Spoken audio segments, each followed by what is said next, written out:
My name's Anna Tobin. And I'm Anna Cohen. And we're both youth leaders, and we're here to tell you about some youth camps that we have running. So first up is Fun Center, and there's 4 different sessions throughout the month of June and July.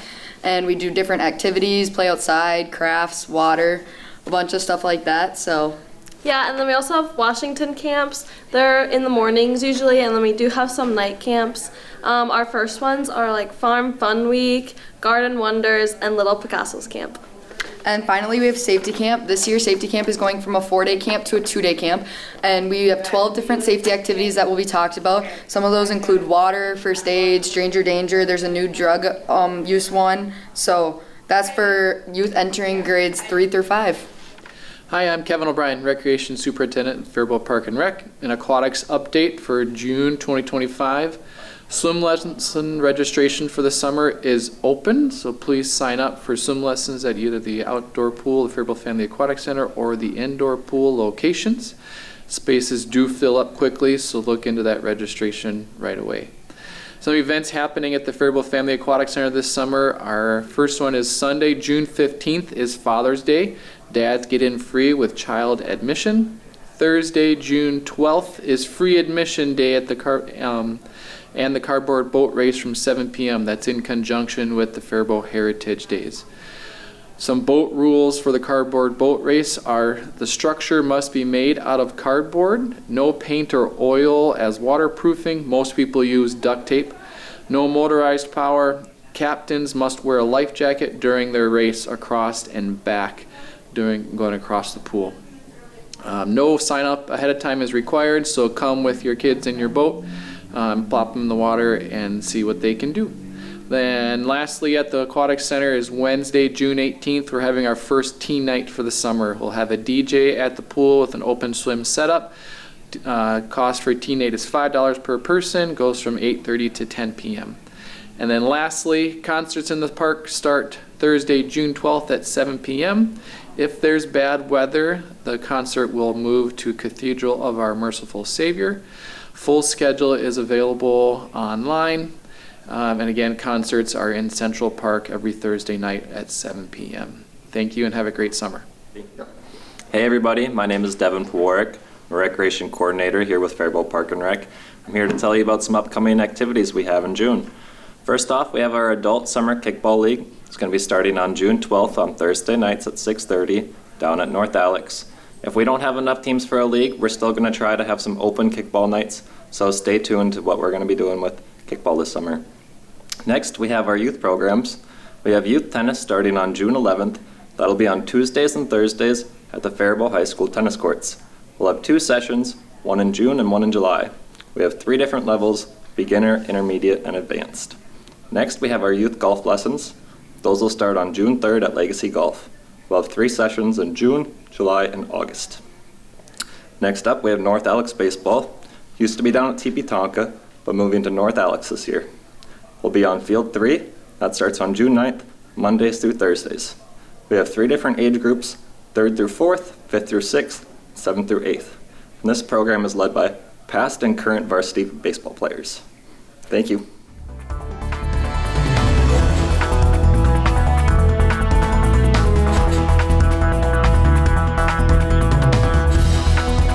Mike Reinsbach here with Ritchie Eye Clinic. Just wanted to talk quickly about one of the most common things that comes across my day-to-day routine in terms of examining patients and referrals that we get in the clinic here. Something that we call a posterior capsule opacity, or more commonly a PCO, also is frequently referred to as a secondary cataract. What this is essentially after cataract surgery, it's very common for people to develop an opacity of the capsule. So the capsule is kind of the structure that holds your cataract to begin with. I tell patients it's kind of like the candy shell of an M&M. And essentially when we do cataract surgery, the candy shell is opened in the front. We make a circle opening. We take the chocolate out, which is your cataract, and the new lens goes inside the candy shell, the capsule. Very commonly, the capsule on the backside, which is closed, will develop some opacity. And that's what a PCO, or a secondary cataract, is. So patients get referred to me either from their primary care eye doctor or optometrist. And sometimes patients come directly to me if they start to notice increasing blur after cataract surgery, or glare at night. Has many of the same symptoms of a initially presenting cataract, so fitting that it's called a secondary cataract. But much easier and safer and lower risk to treat. Essentially, it is a very quick laser procedure. It takes probably on average 30 seconds. There's no nerve endings in that capsule, so there's really no pain. We use a microscope similar to what your optometrist or your primary eye doctor uses in the clinic to examine your eyes, but it has a laser built into it. I hold a little lens on the surface of your eye. That's probably the most uncomfortable part of it. It's not painful, just feels a little awkward. Kind of a big, bulky contact lens that I hold on the surface of your eye, helps hold your eyelids out of the way and helps me kind of visualize that capsule structure. Again, 30 seconds, you hear a little clicking noise, and the capsule's open. Can definitely be a little blurry for a short period of time as your eyes are dilated. You've got some thick material that I use on the underside of that lens, which is basically just kind of a very thick, viscous artificial tear. And that can certainly blur your vision. You can maybe have some new floaters from a little bit of debris on that capsule. The body recycles that and clears it pretty quickly. Most of the time, people are seeing better later that evening or within a few days once the dilation wears off. Very low risk, but as all things in life do inherently have some risk, we always have to warn patients about potential dislocation of the lens, retinal tears, or development of a retinal detachment. But very, very uncommon. I don't think I've encountered those things in my clinical practice and over 6 years. So in general, if you're having blurry vision after cataract surgery, there's a good chance that's what it is. It probably affects close to 20% or more of all patients who have cataract surgery.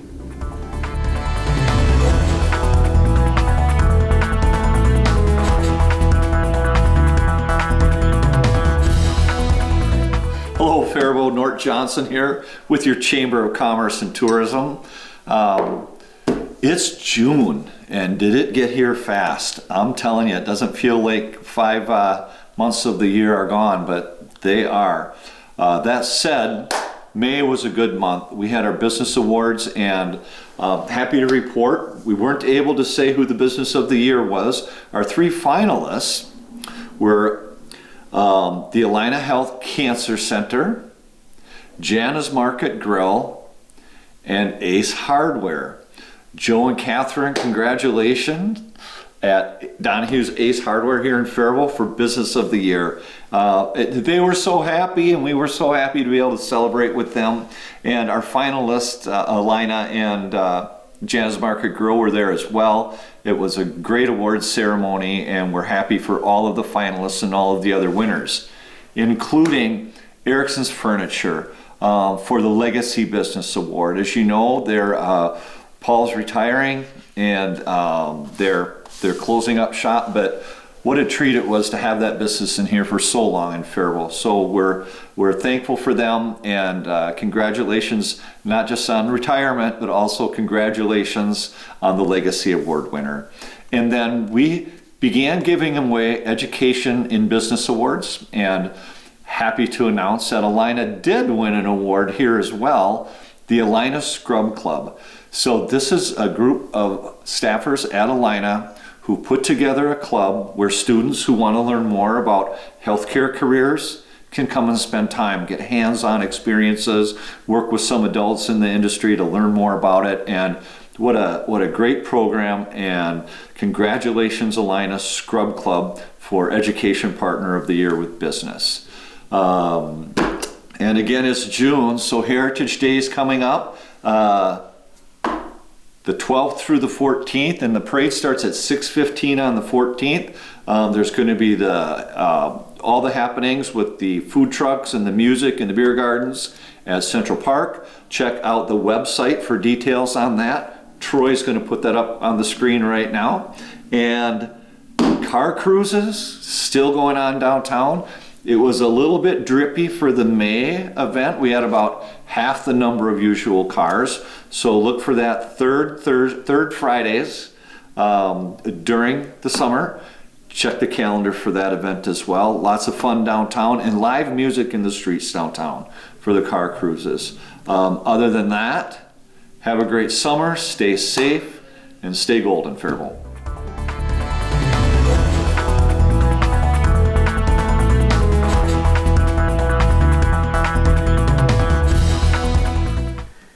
Hi, Laura Buck coming to you from the Faribault Foundation for the month of June 2025. We've got exciting news from our board of directors. They have awarded 13 micro grants out into the community coming from the Community Opportunity Fund. Please join us on Saturday, June 14th during the Heritage Day celebration. We'll be on the main stage about 12:30 awarding those grants to local nonprofits. You can also check out our website, www.faribaultfoundation.org, for a listing of the organizations that are receiving those micro grants. Like I said, those dollars come from our Community Opportunity Fund, and that's a flexible fund that we have here at the foundation to make a difference in the community. If you're interested in making a donation into the Community Opportunity Fund, you can do that through the website or give me a call. You can also check out the women's tributes that are still available online for viewing from the month of May. The Women's Endowment Fund had a fundraiser, and the end result was some really, really great tributes to really special women from donors' lives. So check that out on the website as well. If you're ever interested in talking about how the Faribault Foundation can help you with your philanthropic needs, give me a call, 507-805-8800. Looking forward to chatting with you.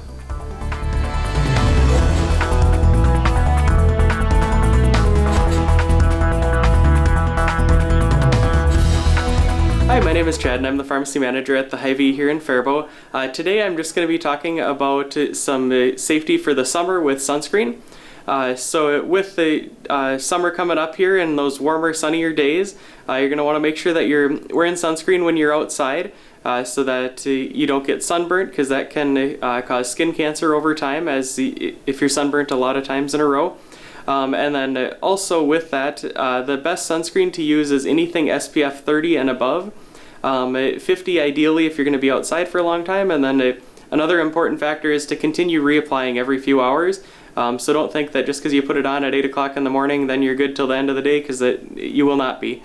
And then also with that is if you're going swimming or anything in the lake, that also washes it off. So just make sure you reapply once you're out of the water and dry it off again. So those are some of the big factors in skin health for the summer. And if you have any questions with that, feel free to stop by the pharmacy and talk to any of us, and we will help you out. Looking forward to seeing you. Thank you.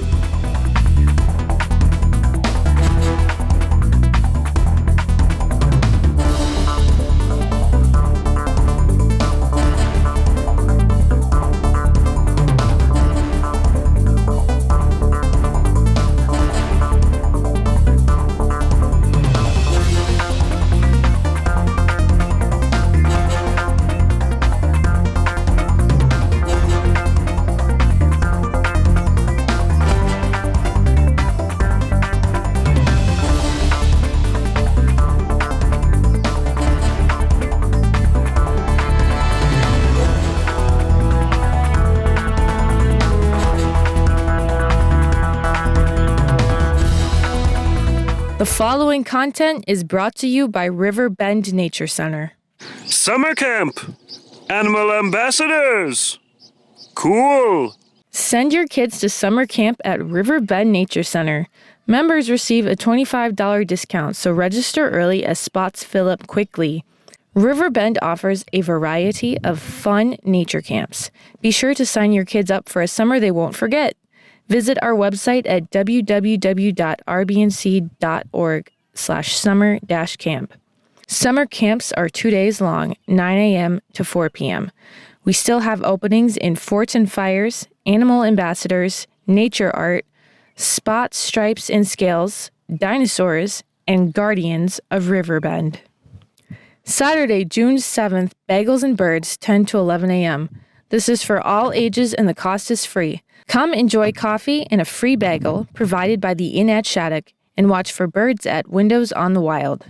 Saturday, June 7th, Storytime with a Naturalist. Rivers, 11 to 11:30 a.m. This is for all ages and the cost is free. Storytime includes a short story and coloring activity.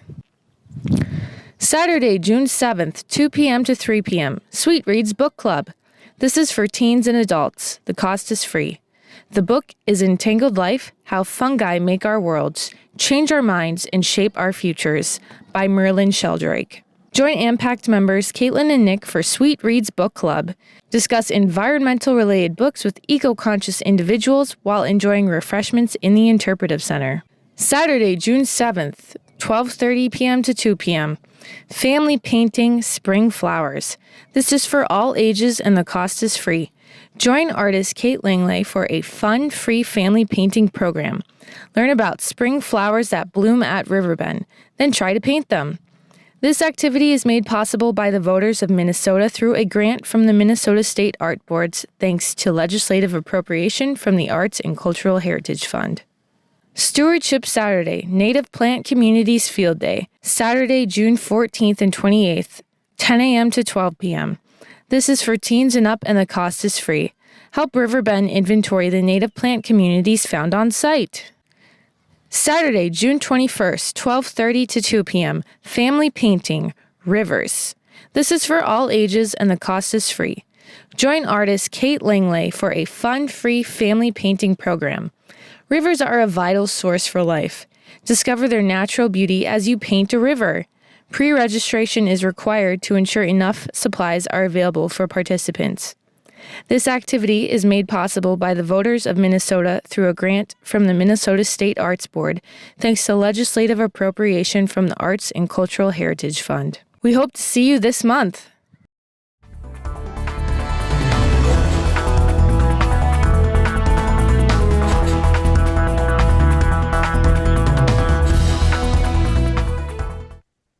Hey everyone, it's me, Ms. Denny, your favorite children's librarian.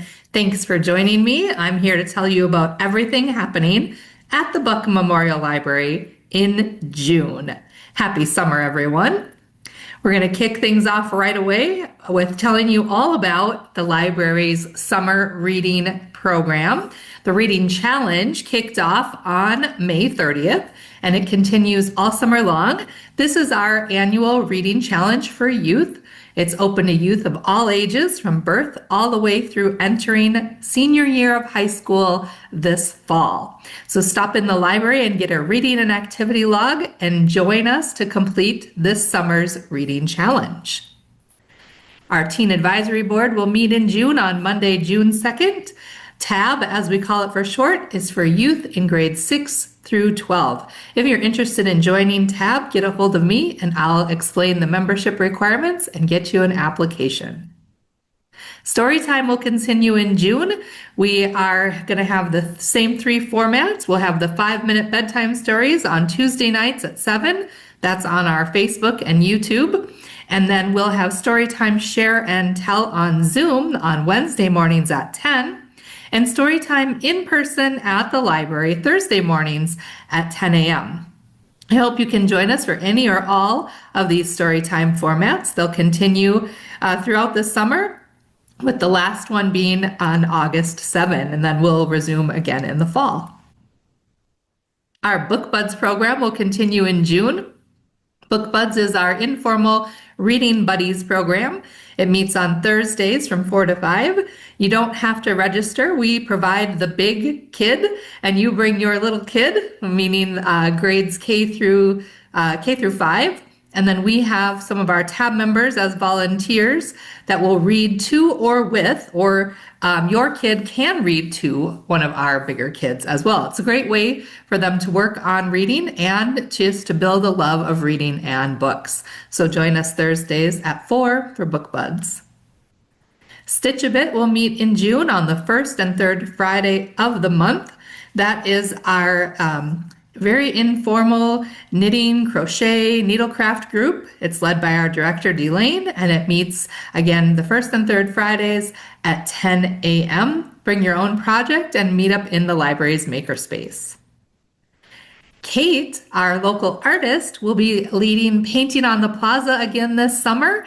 This class is for ages 8 and up, or if you're under 8, you do need to have an adult caregiver with you. It's pretty informal, but it's also a lot of fun. So this will take place outside on the library's plaza Monday mornings from 9 to 10 a.m., starting June 9 and continuing through August 11, of course, weather permitting. Registration again is required. Space is limited. We need to know how many supplies Kate needs. So make sure you get a hold of me and we'll get you registered for Painting on the Plaza. Bob will be leading his monthly tabletop miniature painting event. That is the second Wednesday of the month from 5 to 7. Registration is required for this as well. Again, space is limited and we need to know how much supplies we need. So it's open to ages 12 all the way through adult. You don't have to bring anything, or if you want to bring your own mini figures, you certainly can, but you don't have to. We'll have everything you need and then you can take home what you paint. So if you want to register for that, call the library or send Bob an email. Our summer Fridays in Central Park are going to start in June. The first one is Friday, June 20th with Tui the Juggler. Then we'll have a full band concert of Siama's Congo Roots on the 27th of June. And then in July, we'll have 3 more with Brodini the Magician, Dazzling Dave the National Yo-Yo Master, and a kids comedy duo called Mixed Nuts. And then the last one will be Friday, August 1st, with a concert by the Jolly Pops. All of these performances will be at 10 a.m. on those Fridays listed, and each of them has an ASL interpreter confirmed. So hope to see you in Central Park. Look for the library's book bike as well. Our monthly 3D printing lab will take place in June. It's always the last Wednesday of the month. June this time is the 25th. And it's a drop-in style thing from 5:30 to 7 upstairs in the library's makerspace. So stop in and learn all about 3D printing. All experiences and ages are welcome. Alan will be leading her 2 ukulele prep programs in June. If you're an experienced uke player and you want to join her ukulele jam group, that's called FUN, the Faribault Ukulele Network. That meets twice a month on a Thursday evening. So get a hold of Alan for more details on that. Or if you're someone who's always wanted to learn how to play the uke, you can also contact her for one-on-one instruction appointments. That's called Uke Can Make Music. We also have an awesome program called 1,000 Books Before Kindergarten that is open for parents or caregivers to sign up and just you do what you were going to do anyway. Read to your kiddo. The goal is to read 1,000 books before they start kindergarten. Just for signing up, you get a coupon for a free book down at Books on Central. When you finish, you get another one. And then you'll also get a cool t-shirt that says, I read 1,000 books before kindergarten. Thanks to our friends of the library for supporting that awesome program. It is free. Stop in and sign up. And yes, you can do both. Do the Library Summer Challenge and the 1,000 Books Before Kindergarten. Some other great things the library has to take advantage of in the summer is our free state park passes. That's right, with your library card, you can borrow a state park pass that will get you into any one of Minnesota's amazing state parks. It's good for 7 days. They are available at first come, first serve. So stop in and see if there's a park pass available for you this summer. We also have adventure kits, same thing, they're first come, first serve. They are growing all the time. We have some great outdoor games and other bird watching and other great things that are great to use during the outdoor time of the year when Minnesota finally has warm weather. So stop in and see what adventure awaits you here at the library. And while you're out and about, make sure you travel up and down Central Avenue and check out the library's Story Walk. It starts and ends here at the library. So if you don't have a map, you can stop in the library and we'll get you one. Otherwise, it's on our website. It is pretty easy to follow. You just travel up and down Central Avenue and enjoy an entire children's book. And last but not least, another great thing to do at the library in the summer is enjoy our plaza. It's a great place to visit with friends, play a game, read a book, eat lunch. I would just love to see you here at the library. If you have any questions about anything I've talked about today, there's certainly a lot happening at the library in June. I'd love to hear from you. Any of us would. Stop in anytime we're open, or give us a call, send us an email, find us on social media. We have Facebook and Instagram, and of course YouTube for lots of great videos. Hope to see you this summer, my friends. Take good care. Bye-bye.